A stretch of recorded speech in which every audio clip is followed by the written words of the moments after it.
ڈوب چکے ہیں، اور اس میں زیادہ تر تعداد گجرات، منڈی باولدین، سیالکوٹ، لاہور، یعنی غریب جو علاقے ہیں نا، فار ایگزامپل جو گاؤں ہیں گجرات میں، لوگ اپنے زیور بیچ کر، اپنی جو زمینیں بیچ کر، اپنی چیزیں گروی رکھ کر ان ایجنٹوں کے ہاتھوں سے ان کو پیسہ دے دے کر 25-30 لاکھ روپیہ، اور وہ سوچتے ہیں کہ ہم باہر پہنچ جائیں گے، جس پر دیکھیں ناکامی پہ ناکامی ہوتی جا رہی ہے۔ اور بیسیکلی اس معیشت کا جو حال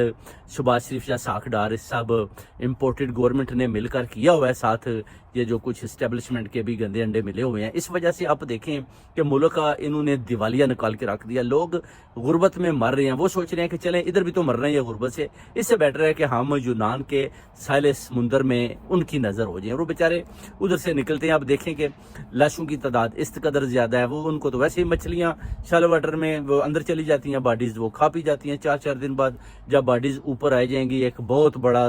سمندر ہے